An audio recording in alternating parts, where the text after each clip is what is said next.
Mama no.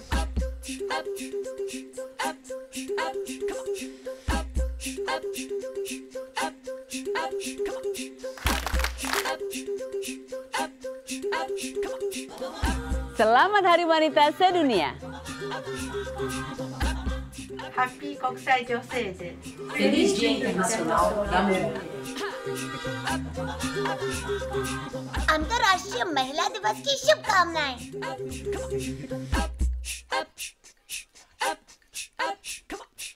Maligayang araw ng mga kababaihan. Herzlichen Glückwunsch zum Frauentag. Feliz Día Internacional de la Mujer.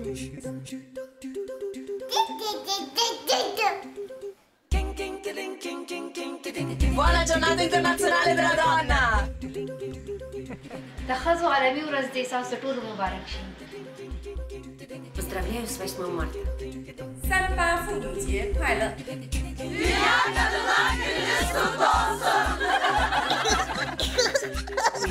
Feliz Día Internacional de la Mujer. International de la Femme. Happy International Women's Day. Please welcome Engineering Manager Google, Soumya Subramanian.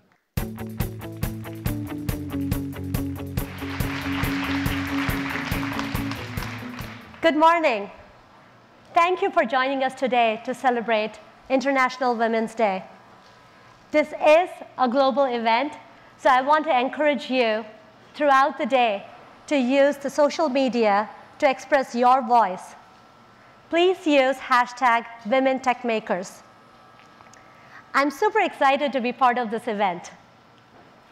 I'm here because, like many of you, I have a degree in computer science, a master's in computer science from University of Wisconsin-Madison, and a bachelor's from Mount Holyoke College. Also, I've been in the industry for 15 years since I graduated. I'm one of the senior women engineers in YouTube engineering, and I love being in technology. This is not always the case. Many women drop out of technology in school or even after they start their career.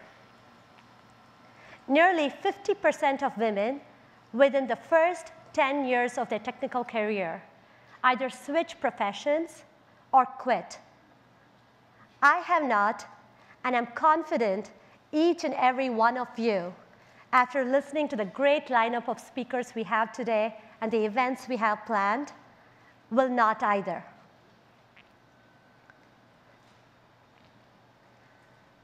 As technologists and thinkers, we solve everyday problems, and we come up with innovative ways to make things happen.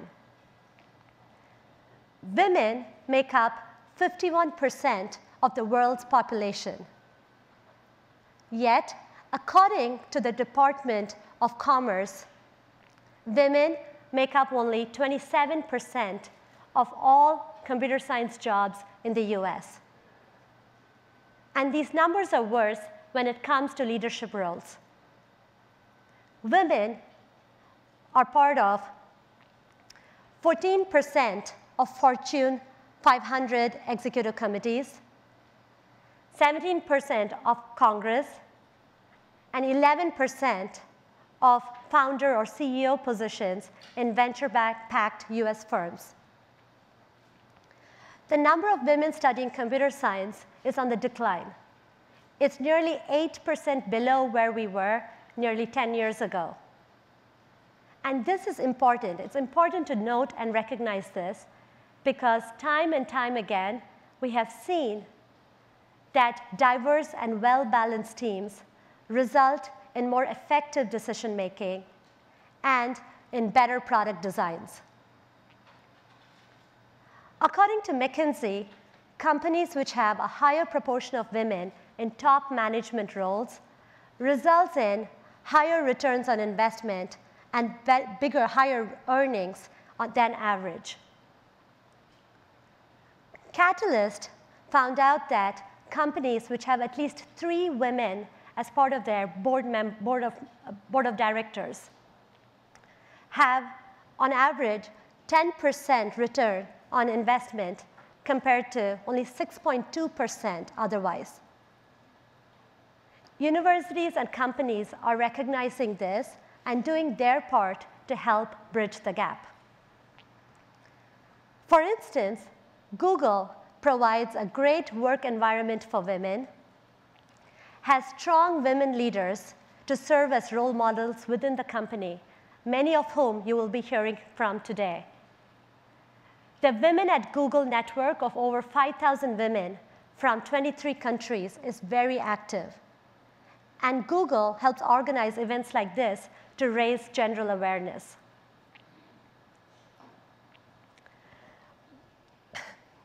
We also,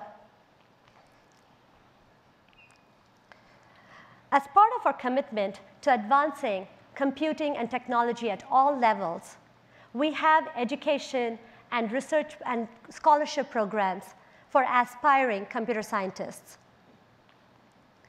Our Generation for Google scholarships are aimed at currently enrolled high school seniors, undergraduates, and graduates who are planning to be full-time enrolled students in universities in the US or Canada. The Anita Borg Scholarships is for women across the world who are pursuing a degree in computer science.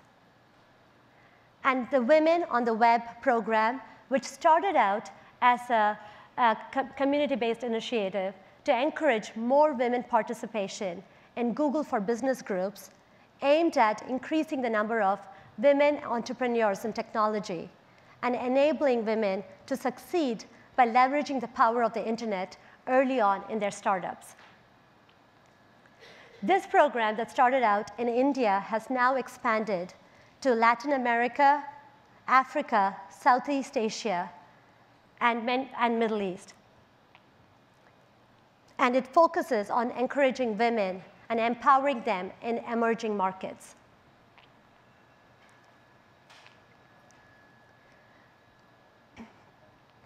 From the very beginning, Google's mission has been, and goal has been, and the mantra has been, focus on the user and all else will follow. It turns out our users are 50% women, speak different languages, and come from different parts of the world. And in order to better understand this diverse user base and build great products and services for them, we need our teams to be diverse too. So Google puts in a lot of effort to ensuring that we have an all-inclusive workplace and that we reflect what our users are so that we can build out better products and services. We also are proactively looking at ways in which we can make the environment better and empower women further. For instance, recently our focus on unconscious bias. Research has shown that when we are aware of our unconscious bias, we can make more objective decisions and have better discussions. So over 20,000 Googlers and 80% people managers have been engaging in workshops focused on understanding the science of how the mind works to bring together and have dialogues across the company about the unconscious bias and the effect it has on how we perceive others, how we interact with our coworkers, our clients, and the business as a whole.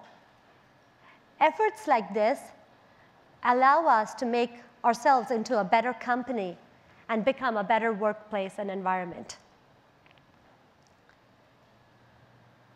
In honor of International Women's Day, Google offices all over the world have been hosting events like this. I was honored to be a speaker at the International Women's Day event in Paris just this past Wednesday to around 200+ attendees. It was invigorating and very energizing to see and hear people's aspirations and dreams in those attendees, and also to hear stories from them on how the number of women in computer science has been increasing in local colleges and universities. So these efforts that we're doing is paying off. In fact, recently, when I was getting ready for these talks, I found out that in 2014, for the first time in the history of University of California, Berkeley, an introductory computer science class has more women enrolled than men.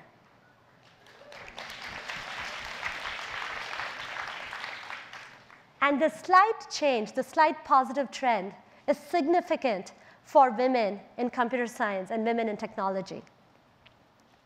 So we have a great, great agenda planned for you with amazing speakers, some of whom I have the honor of working closely with.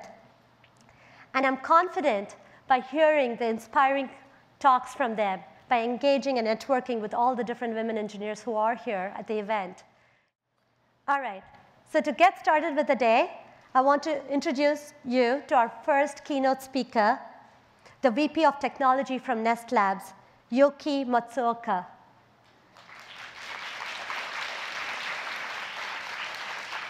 A little bit of bio about her. Prior to joining Nest, she was Google's head of innovation and a professor of computer science at University of Washington. She got her master's and PhD in computer science and electrical engineering from MIT and received the MacArthur Genius Award for her work in robotics and neuroscience. So let's welcome Yoky to stage.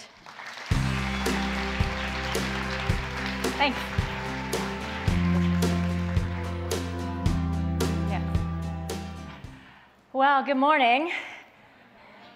Great. Well, thanks for being here. I'm incredibly excited to be here in front of so many women. This doesn't happen very often, as you all know about that.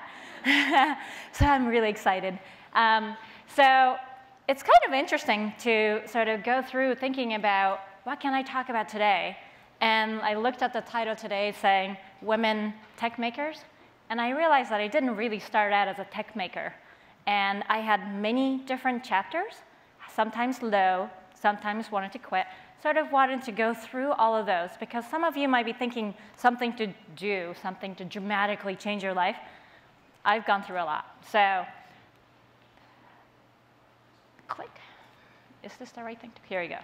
So, just like all of you, and 50% of people who live on Earth, supposed to be women, are asked as we grow up, saying, what do you want to be when you grow up, right? And somehow, most of us didn't say, we just want to stay at home. I don't know why, but that's what a lot of women end up doing. And what I thought really hard about it as a kid. I didn't even understand what that question meant for a long time, but I eventually found it, and it was this. I wanted to be a tennis player. I really loved it. I played 4 to 6 hours, 6 to 7 days a week, and really trained for it. I went to Wimbledon junior tournaments, and this was the funnest thing ever. So I didn't know anything else, but this is a picture taken by a newspaper person in college. And if you look at it really carefully, I'm wrapped around in like a mummy style and all different body parts. Turns out my body didn't keep up with what I thought I wanted to be whenever I was asked the question of what do you want to do when you grow up. So as my body started to fall apart, I wasn't sure what to do with myself. I wasn't going to be Monica Seles or somebody who's absolutely at the top of the world.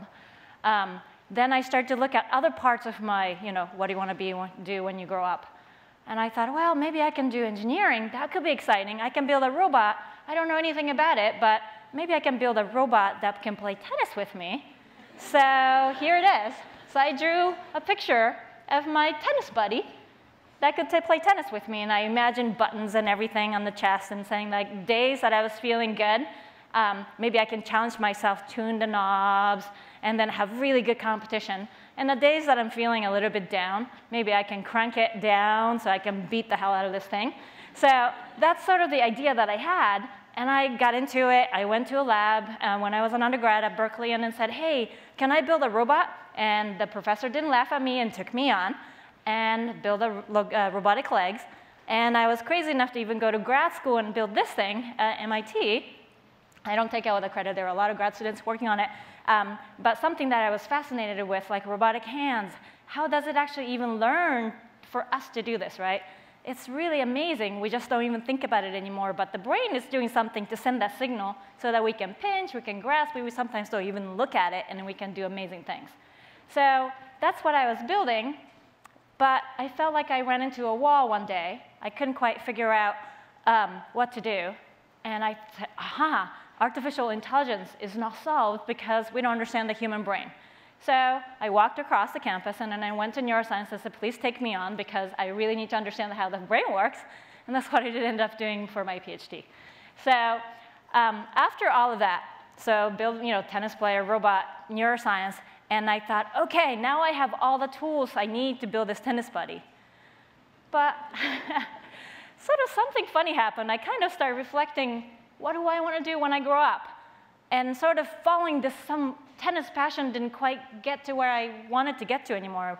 What I wanted to do by then was to somehow really touch different people in the world. A lot of women feel this way, right? And then some inner women in me came and said, I want to help people. There are lots of people with neurological disorder and physical disabilities who could benefit from things that I've learned so far. So that's what I ended up doing as a sort of professor for a decade, building things like this. So this is a robotic prosthetic device that is controlled by human brain signal. So whatever the way we can get the signals, it doesn't have to be invasive in the chip in the brain. Sometimes it is. And then to use that signal to control these sophisticated robotic device for those people who lost their limbs. So this was my research area. And when I was in academia, I really wanted to push the envelope of like 30 years down the line in the science and then see what kind of dexterous movements can we really do. What's the secret sauce that we have that robots are somehow still unable to do? But at the same time, I had this tickle at all time, which was really about how can we do something for people today? Is there like a consumer product at the end of this? So I worked with a company called Touch Bionics. They deliver real robotic hands. Now thousands of people are wearing this robotic prosthetic hand that is controlled by brain signal that eventually reach the muscles. And then that is amplified, taken from the skin and amplified to control the prosthetic hand. So I was really trying to help them to decode it so that it can not only do open and close, which is mostly the standard of prosthetic device, but now be able to do maybe pinching movement when it's appropriate. How do we decide the pinching versus grasping? What are the situations? What are the physiological movement? What are the brain signals that are different when humans are thinking about making those motions? So that's the kind of things that I started to do. But this whole idea of the brain and the machine interface doesn't have to be about wearable device or body parts replacement. This is a picture of a robotic device that can actually reside completely outside of your body. So there are a lot of population of people who had stroke, people who have cerebral palsy, people who have Parkinson's, whose movements are getting a little slower or just had an injury and a need to recover from it. They have some injuries in the brain, and by having those people coming and just touching the robot, and through that contact, we built a device that can actually start to understand what their brain's recovery state might be. So anything from they're not paying attention today, there's no use in doing this, they are getting tired, maybe this is not good. They are really getting better, let's challenge them a little more to, the certain set of muscles are activating or not activating in the right way. So that's the kind of things is also part of this interaction of human and machine. And the whole idea is about having machine side understanding enough about the human so that it can build a whole human together with the help of technology. Then again, I got a little itch of getting out of the lab, getting into people's home. I started a company incredibly unsuccessfully, trying to build this robotic device that can sit in people's home. I started to realize those people who need those devices can't even come to the lab because they're older, they can't move, so they have to ask their son or daughter to come and take a day off and then go to the hospital. And it was a big mess. And I said, aha, business opportunity. This is the way to go. So tried to build a robotic device that could sit in the lab. Technology was totally all right. But boy, there are a lot of other issues, right, in executing this to become a consumer product. So I learned through this that I want to get into people's home. I'm really excited to provide solutions for people in the house. and what can I do to do this? So this is sort of lots of different part of my life, but so through tennis, again, to my professor life, I always came to this picture. What is the thing that I always come back to? It really is, to me, about the intersection of, again, machine and human, and both are learning. And because technology come in and learn how humans work, it allows human to be whole. And I did this in, as I said, in a sort of the more on the university domain. I built a center called the Center of Sensory Neural Engineering. This is an effort by over 100 faculty, over 300 students through across the countries. This is the hub is in Seattle, receiving tens of millions of dollars to do the research anywhere from building the chip that can go in the brain without really harming people, all the way to even animal studies, human studies, robotic device building, and then collaborating all of that together so that it can spin off companies to affect people. So that was a great effort. Another thing that I built was a nonprofit. So this is a nonprofit called Yoky Works, and throughout sort of being visible in this world, I started to get emails from people who said, well, my son just got in a car accident and just lost all the sensation from the hand. Is there anything you can do because you're doing research in this area? And I thought, there are ways that maybe I can help those people. And a lot of younger women, even in junior high school, they start to get interested in maybe solving these problems in some way.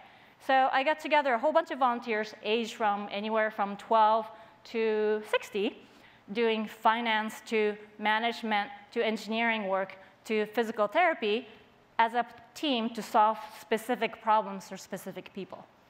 So this is actually an incredibly fun place, and if you're interested in efforts like that, please do let me know afterwards as well. Then onto, of course, you're here sitting at Google, and then I'm here at Google now. I just want to tell you about how this yin-yang fits into what I'm working on now at Google Nest. So this is a picture of a nice home where I said I'd love to get in and do the nice thing for people. This is a family who want to achieve a lot of things. What are the things that we can do with technology that I can help? So I teamed up with co-founders of Nest, Tony Fadell, who was a godfather of iPod, and my student, Matt Rogers from Carnegie Mellon, who is also co-founder of Nest, who was kind of the key engineer for building iPod and iPhone. And they know how to build beautiful things. I knew how to work with people to make device to learn to enhance what people can do. So we really became a company that reinvent things in people's home. Important things, essential even, but pretty much ignored. They don't need to be ugly or dumb, so ours aren't. Ours think and they learn, and that's why they're beautiful.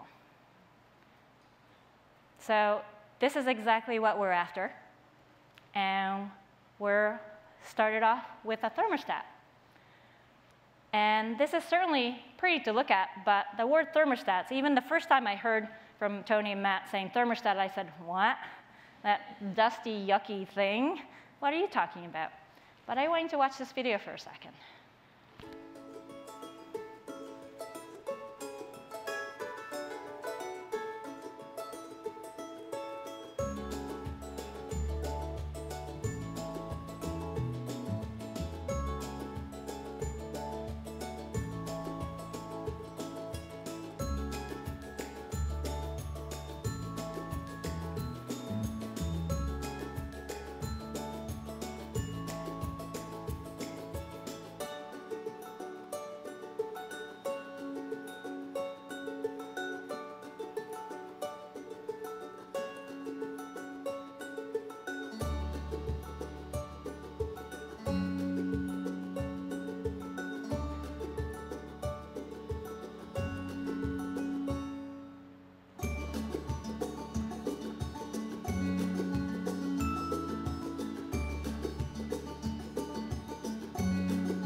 Thanks. So, you know, what's interesting, as we started off saying thermostat, well, what I really didn't know is that in home,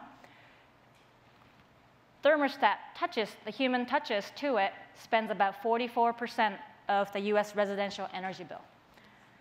That's really, really big. You know, we worry about, oh, I forgot to turn off the light in the house. Well, that's 11%. Oh, you know, this fridge is making this crazy growling noise that maybe I should set the temperature a little bit lower. That's 9%. This heating and cooling is 44%. It is a giant problem. And if we can do this in a smart way, because whenever I ask people and says, do you want to save energy? Everybody says yes. But somehow, we might not be doing the right thing. So why can't technology come into the picture and help people achieve who they want to be? So that's exactly what we do. And then throughout our process, we can do over-the-air updates. So we released this device about over 2 years ago now with features such as auto schedule, auto weigh. Auto schedule is all about understanding when people are around, when people are not, what temperature people like, and come up with the temperature, sort of the profile throughout the week that saves energy for you, as well as to keep comfort. But people have different schedule every week, so having that rigid schedule doesn't work. So not only the auto schedule keep learning over time, but also some special night, you go out for poker night on Wednesday night with your buddies, auto weigh kicks in and says, ooh, unusual, I don't see anybody, I think we should just save more energy. So all of that together is working well, along with Nest Leaf, the leaf that you saw in the video, encourages people to actually try to want to see the leaf. It's like a mini gaming, but it's not very sort of in-your-face kind of gaming.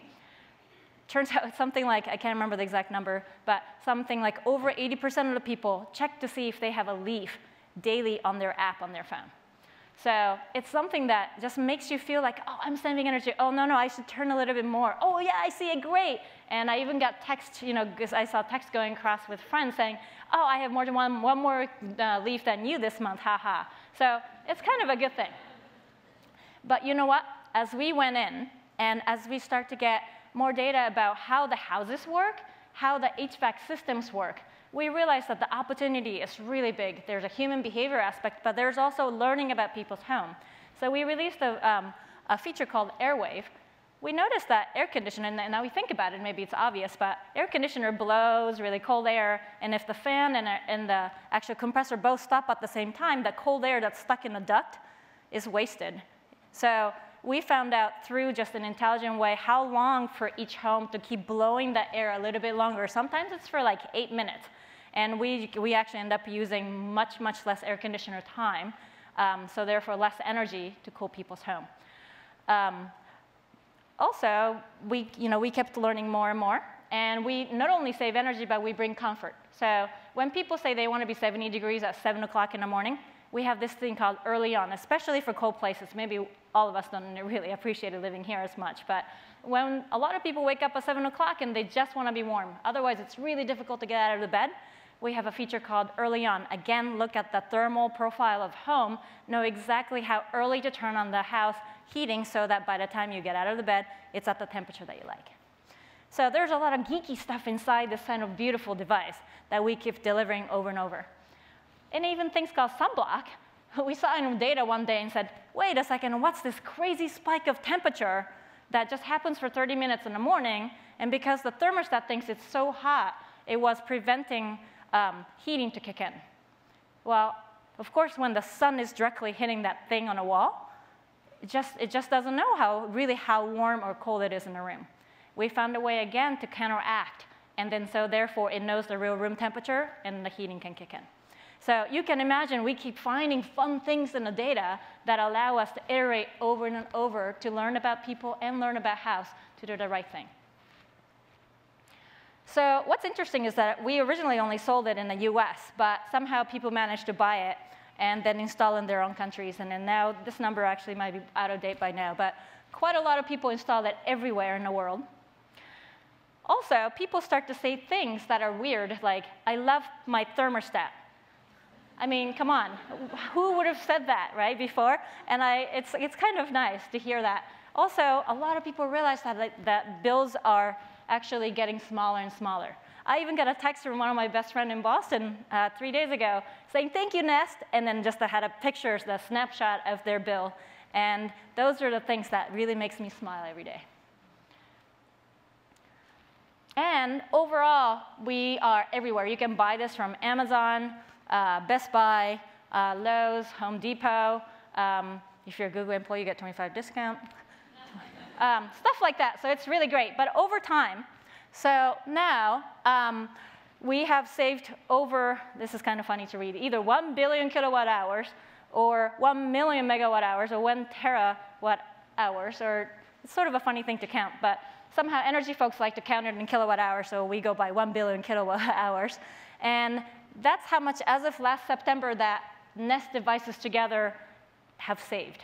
And that's about equivalent to Hoover Dam producing, the energy that Hoover Dam produces in 3 months.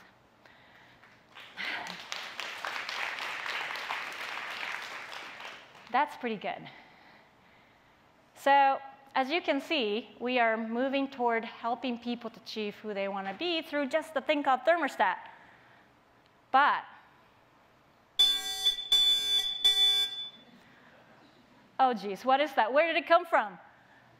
So we live with this device, right? You've experienced this at 3 a.m. and going, oh, come on, honey, wake up and figure out where that is, and take that damn thing off the wall.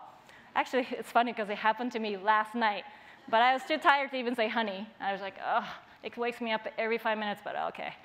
So yeah, that tells you that I didn't have my Nest installed yet. But anyway, so it turns out, people do worry about fire and carbon monoxide in the house. This is one of the big things that people worry about. But even though you worry about it, you install this thing, which is annoying, you hate it, it's ugly, and constant false alarms, you take a shower and it rings, and then you cook, and it doesn't know that you have visitors, and then it just goes off. So why isn't it done right? It seems like a ripe opportunity for Nest to look at. Here's one more thing. So if you look at all the homes that burnt down, 73% of the homes actually had either missing or dead or disconnected battery. That's what you do, right? If you get this annoyed, you remove the battery or you take it off the wall, and then that feels good. It's like, OK, problem solved. Well, no, the problem is not solved. OK, so we introduced Nest Protect last year. And watch this video again.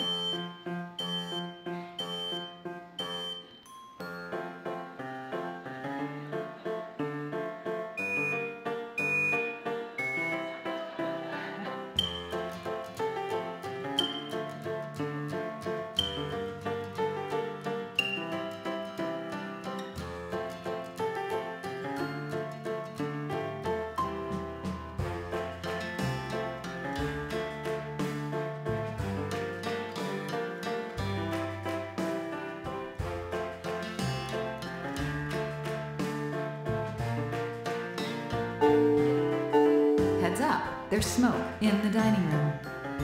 Smoke alarm hushed. Heads up, there's smoke in the bedroom.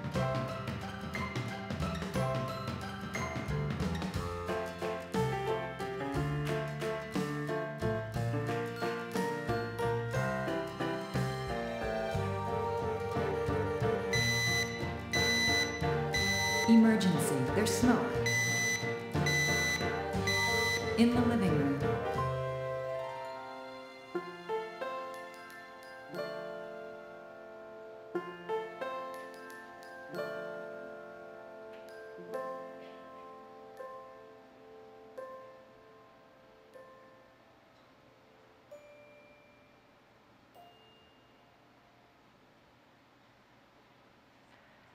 Almost makes me cry every time I see it. I don't know what it is. It's so just, our marketing people's awesome.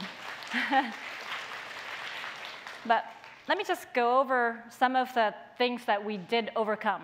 So you've sort of seen it. There's smoke in the living room. The alarm may sound. So don't you hate it when the alarm is the first thing that spears your ears? So we warn you ahead of time. And how long we sort of warn you ahead of time depends on the profile of the smoke. Heads up, there's smoke in the living room. The alarm may sound. Smoke alarm hushed in the living room. Another thing that we also hate is to look for the ladder, jump up, find a stick. We got rid of that with the gesture recognition. There's carbon monoxide in the den. There's carbon monoxide in the den. There's carbon monoxide in the den. And we tell you which room it is, and then we are interconnected, so you can hear it from anywhere and when the dangerous situation is going on. Smoke is clearing in the kitchen. This is a really good one. I love this because you know that feeling of the hair standing in the back of your sort of, in your back, feeling like, is it going to go off again? I got rid of the bacon, but is it going to go off again? Well, we got rid of that too. So again, looking at the smoke profile from many different situations, we found a good time to basically tell you and says, you know what, it's going to be okay. You don't have to worry that it's going to go off for a while. So we're going to we also tell you that. Another thing we do, another thing you think about, right, like thing that you have in your ceilings and say, is this really working? I have no idea. Well, we try to remove that feeling completely. Some of the sensors are being checked like every 40 seconds. And we actually specifically make sure that you know about this through the app. So whenever you're in doubt, like, is that thing working? You can go, and then you can indeed see green circle, yellow circles, gray circles, depending on the status. As well as at nighttime, every time you switch a room light off, we try to show a status light. So this is really nice. You don't have to check on the app every night, and you turn off the light, and you look up, and you say, oh, OK, great. All the sensor checks throughout the day have all worked out. And then when it's orange, you actually walk up and then wave again, and it just tells you the status of exactly what might be wrong, including low battery status. And finally, something we didn't think we would love, but boy, the ones that I have in my house, I absolutely love, sort of being just acting as a path light. It's sitting there, and why not? It's in a very perfect opportunity places, entrance to the bedroom, like close to the bathroom. In the kitchen, when I want to go and get water at nighttime, I just sort of used to just go in and sort of go with the touches. Now I can actually see things. It's really nice. Finally, this is something that somebody from the machine learning perspective I absolutely love, is that now we can actually get help for the thermostat through smoke detector. For example, now because there are other smoke detectors in the house that can also see your general house status, we can do auto weigh, which is to know when to go and start saving energy much better. So not just from one location where the thermostat is, we can understand the whole house situation better. As well as when the carbon monoxide alarm is going on the Nest Protect side, well, if the heating is turned on and running, that's over 50% of the cause of the carbon monoxide, we can communicate it and turn it off for you right away. Okay, so these are the sort of you can see the beginning of the benefits of having multiple of those in your house and starting to understand what might be going on. So as you can see, we are walking toward this beautiful home where people can really stay smart, try to achieve and then who they want to be, and we're helping that happen. So I come back to this picture and think about all the questions people asked before and said, well, what do you want to be when you grow up? And I feel like I had many different chapters in my life where I ended up doing different things. But what I'm working on, if they asked me if I knew about this path, this is what I wanted to do, and I'm really excited I'm working on it. Also, I have 4 kids, and the older 2 are actually girls, and I just started asking these questions to them. So I'm kind of excited to see what's going to happen to them, how their answer is going to evolve, and how many chapters that they might end up having. Thank you very much.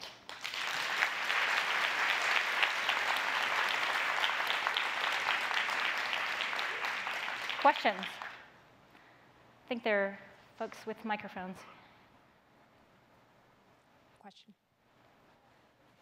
Question. Thank you so much for this wonderful presentation. I really like the product that Nest is doing.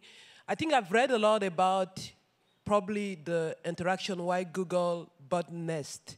But I want from your perspective, Google is about search, it's about giving information.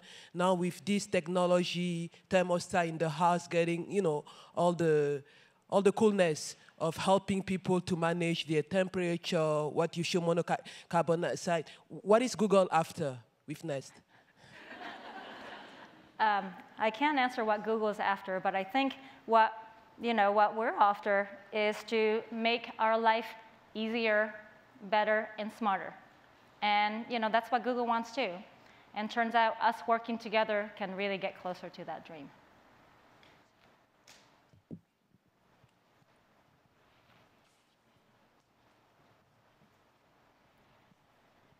Hi.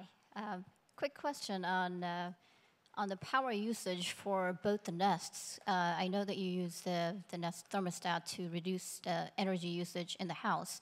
How much energy do each of the nests use in turn to operate? Oh, the Nest itself? Yeah. Oh, Nest itself uses very little energy and actually has, it's 20 milliwatts or, just small, and then it's sleeping most of the time. So actually, it is doing what's called power stealing. And most of the time, it's sleeping and has a rechargeable battery that we slowly charge as needed. So it's really, really small. And then overall, onto the energy bills, overall, we have savings of, actually, for the HVAC portion, it's up to 20%. And then overall bills, because it's about 50% of the energy cost, about 10%.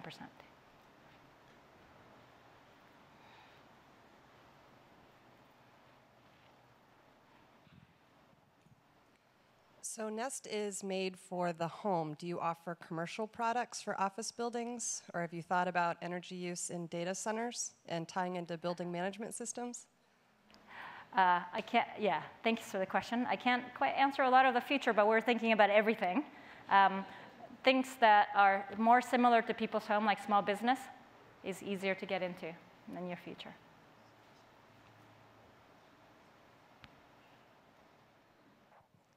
Are there any plans to integrate Nest with home security systems? Like people can get notification from different angles?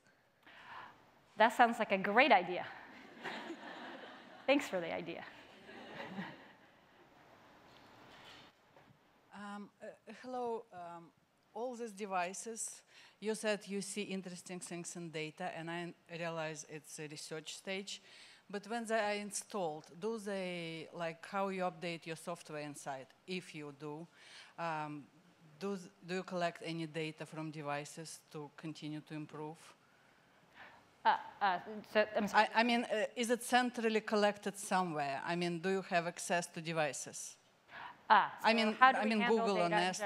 So we handle data very, very carefully, so carefully that we even have a hard time accessing sometimes.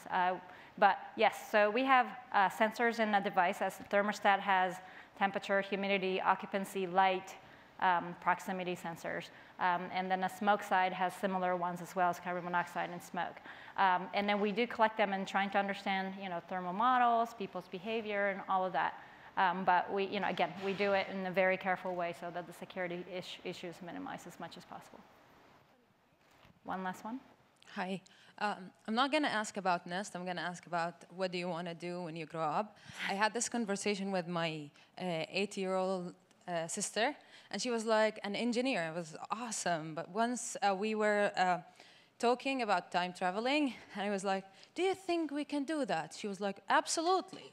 Of course. I was like, well, if it's absolutely, why we don't have it so far? She was like, well, scientists are busy with other inventions, and then they get busy with other inventions, then they put it on hold, and then they forget.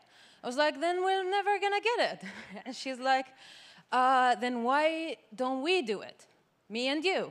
Let's form a team. I told her how, and she was like, we're going to hire a genius guy to do it. I'm like, what? Why? Why not us? Yeah. And she's like, well, do you see a girls' lab? I see Dexter's lab on TV. I've never seen a girl do science. I've never seen, I was like, if the TV didn't show it, it doesn't mean it doesn't exist. She was like, I once wanted to know more about space, and I even searched YouTube. YouTube is not TV, and I found guys going to space. I didn't find girls going to space. And even though she is interested in engineering, because I studied computer engineering and my dad is an engineer, she really thinks her options are still limited to what she's seeing on TV or on YouTube or on what other girls around her are doing. So what do you think we should do towards this. I mean, kids, 8-year-old kids are thinking this way. I love the question, and I love the story, and it is so true, isn't it? I mean, one, I love the fact that you came here, because this is one of the big steps that we can take, right? We all know this problem. So I actually heard a talk by Gina Davis, who absolutely believe in changing, even from Hollywood, right? So Disney movies, just movies, the things that little kids, they don't mean to, but they watch it and get influenced by. Apparently, she said, only 17% of the characters are female. 17% of the leading roles, even in Disney movies, even in animation, are girls. When they hire extras, in the background, there's 17% girls. What's wrong with that? So our eyes start to get used to the fact that the world is full of men. That's something got to change, right? So all of us can make those change, and I think we got to do it. And that's sort of one step at a time, but I think we got to look from all angles. The other one is interesting is that my girls are the same. They say they want to become scientists, and apparently 70% of girls and boys say that in around the age of 3rd grade and 5th grade. Then if you ask the same question by the time they get to the 9th grade, by the way, the stats came from National Science Foundation, only about 30% of girls say they want to be scientists, and enough for the boy side, it's still 60% of them say they want to be scientists. So something happened in that span, some influence that come from outside that make them think that maybe they can't do it. Maybe it's puberty, but maybe something that they watch. I think we all should pay attention to that period of time and make sure that number doesn't become 30. We should stay closer to the number of the boys. And I would love to work with you on that. Thank you very much.